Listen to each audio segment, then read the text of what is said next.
Hello, beer tubers, and welcome to another beer review with me, Peter, the Master of Hoppers. Today, joined by Brett of Anomyces, jumping on the hype train once again. This time, courtesy of Morten, aka Morten Moogie, who's been asking a lot, like, when are you guys gonna review this? When are you guys gonna review this? Because he was kind enough to do a trade, so we're gonna get to try this beer. And Brett already tried it because this was poured at MBCC, but I avoided it because I wanted my first reaction of this beer on camera. Yeah. So that's why I didn't try it, even though I really wanted to, and I could have. But we're trying none other than one of the most hyped, or at least the original batch was one of the most hyped WeldWerks beers. We're trying none other than WeldWerks Starry Noche. So Starry Noche is, just a crazy variant of Medianoche, which is their 36-hour boiled, crazy, rich, intense barrel-aged stout. And this behemoth, I was about to say behemoth, like a mammoth and a behemoth. Mammoth, it would probably be alright to say. Both, behemoth and a mammoth. Yeah. Behemoth. It doesn't matter. But this huge beer is 15.6% alcohol. Mm-hmm. And it's been aged an average of 25 months. Some barrels are even as old as 33 months in terms of aging time. Mm-hmm. And the mix of barrels include Old Weller and Teak. So it's a mix of bourbon barrels. Which are a mix of, Old Weller Antique 107, George Dickel 11-year bottled in bond, Blanton's original single barrel, which is 8 years old, limited edition Knob Creek Kentucky straight bourbon that was 15 years old, Woodford Reserve Masters Collection Chocolate Rye, I think I've seen that one, that was 6-year-old here in Denmark, Old Forester 910 double barrels as well. So, and here on the back it just says some of the barrels, and then among others as well, because there's so many different bourbon barrels. They talk about Weller and Blanton's.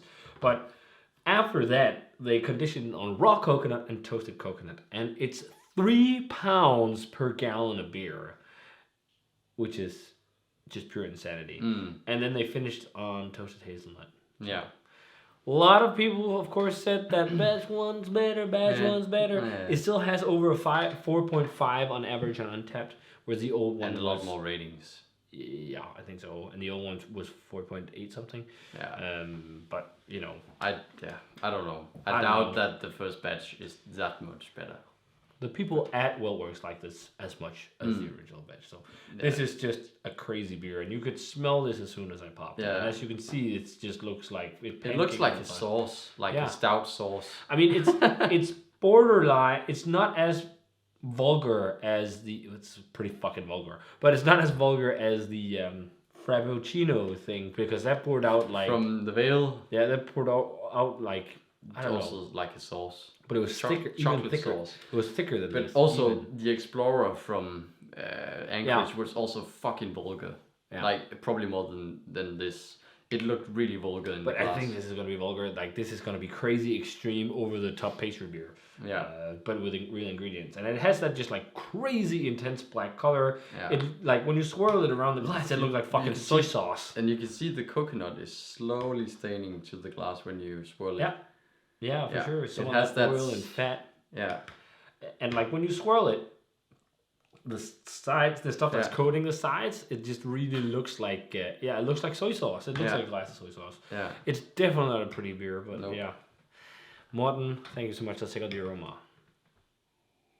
Whoa! That's like being blasted in the face. Yeah. With like hazelnut coconut fudge. Yeah. There's so much intense adjunct. Yeah. But then on a blanket of massive fudgy bourbon. But I'm getting that exact same note I was thinking. I'm getting hazelnut brittle, and I'm so amazed by the amount of hazelnut. Yeah. I didn't expect that at all. It's like chocolate hazelnut. But what I'm thinking of is like these chocolate butter cookies, but with hazelnut and coconut in them. The ones just American like chocolate cookies. It smells like that to me, with a lot of like butter and hazelnut. Butter chocolate cookies. Yeah, like these really, You're thinking like an American chocolate chip cookie. Yeah. But with coconut as well. Yes. And yeah, it's because it just has It that. has like an interesting, almost buttery vibe. I can see that, but more as like a butterscotch or something like that. Yeah. Or if we had to be, there's almost, I don't know. No, not really. More like Werther's Original or something like that. Yeah.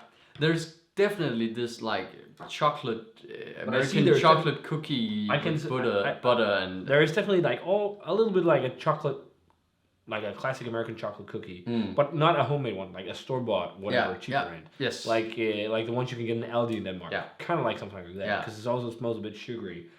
But the bourbon's definitely there too. It's like it's just all caramel fudge, and the barrel just it amplifies the crazy coconut. But it's more like crazy, almost like you did almost like an ice cream sundae.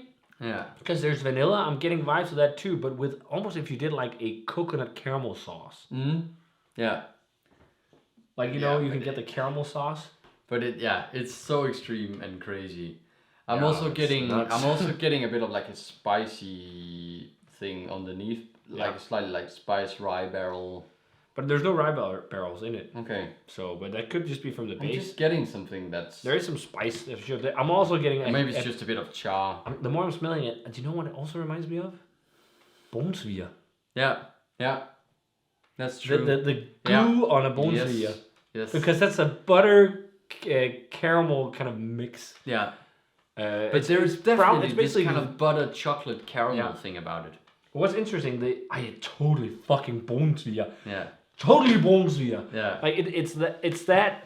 Mixed with American cookies. Yeah, Chocolate it's cookies. fucking. It's so pastry, Yeah. but it's like when you make the sauce for a Bonesvia, or you can also get these pastry boats. I don't know the names of them, but they look like a bit of a tub, and then it's like just some kind of pastry on the outside, and the inside is just all that like on top of a Bonesvia. Yeah. I don't remember the names of those, but that's made smells with like melted. fucking That's Bonesvia. made with butter and then brown sugar. And Danish brown sugar, bonfarine, is slightly more unrefined than American. Yeah. So it has like a little bit of a more complex sugary thing, but yeah, I'm totally getting Bonesvia fucking. Yeah. But it's funny now. Also, I'm getting those connotations to drømmekage. Yeah. Yeah. There's also just caramelized coconut drømmekage topping thing. It's just. It smells insane. Let's drink it. It smells fucking extreme. Thanks so much, Morten.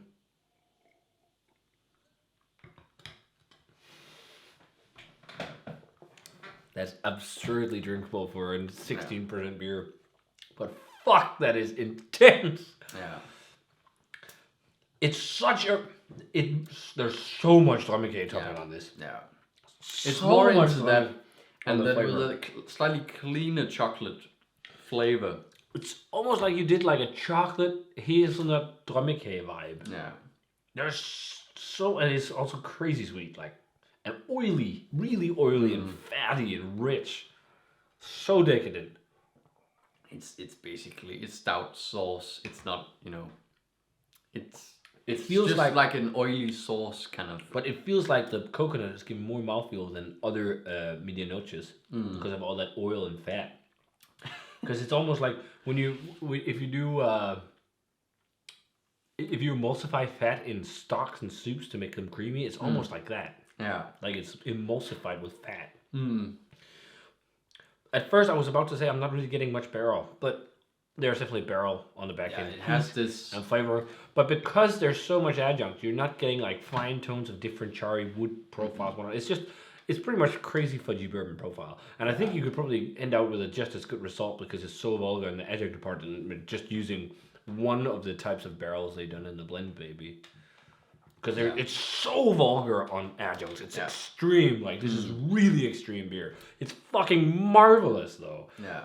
It's really tasty. But I think this is so extreme. But I think this is the first time I've ever experienced integration of like buttery caramel flavor in a beer where I'm saying like I really enjoy that buttery flavor.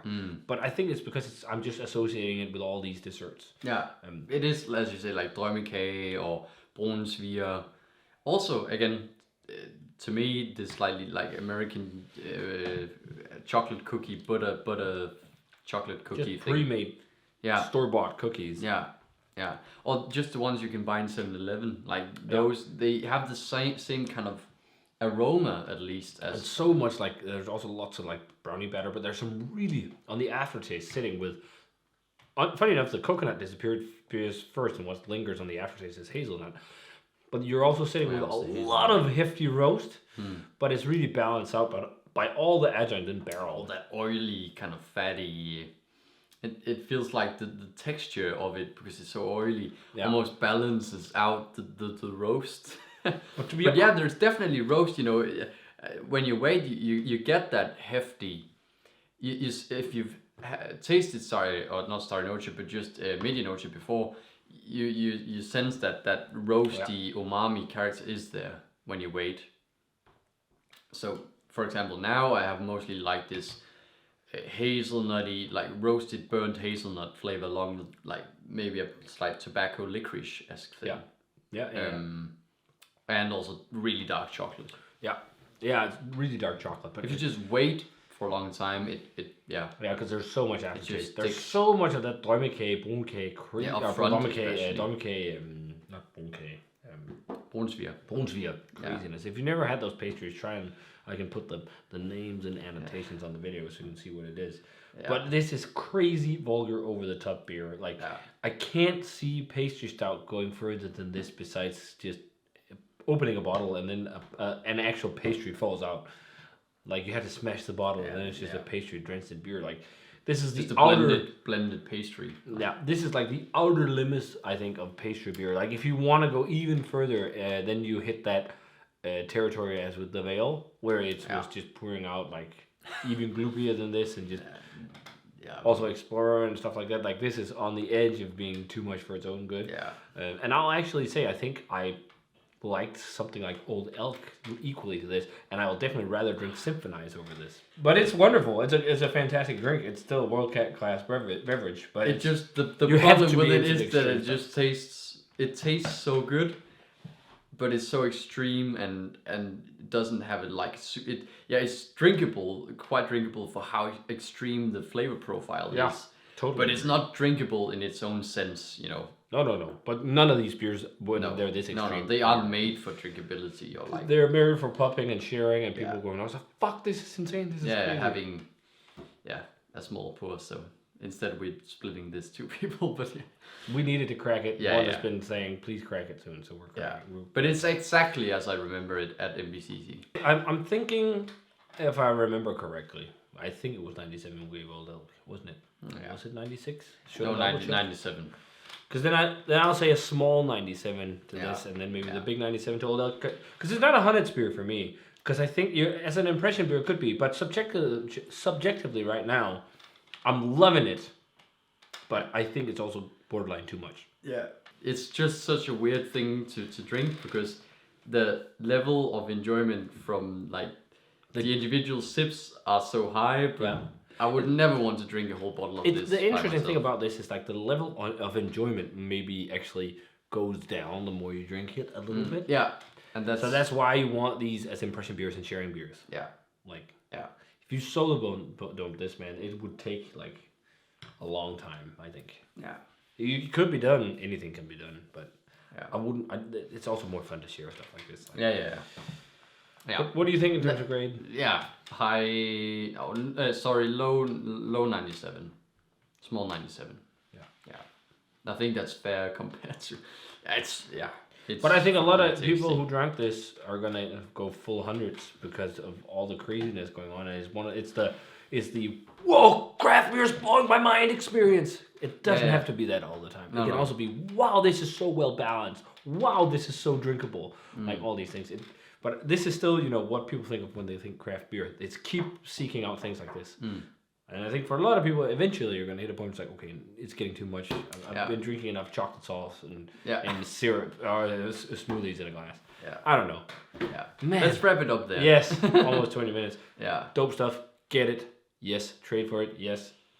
Do your thing. Also, it's not especially if you like these bold dessert stouts. 100%. I mean, if it was style-wise pastry stout, it'd probably be 100. But we rate as part of our preference, or as to our preference. So if you guys were lucky enough to try the 2021 Yeah. Vintage of WeldWerks Brewing Starry Noche. Let us know what you thought of it. Thanks a ton to Morton for the bottle. Yeah. Awesome, dude. Thanks for doing the trade. It was great fun to try this. So, yeah.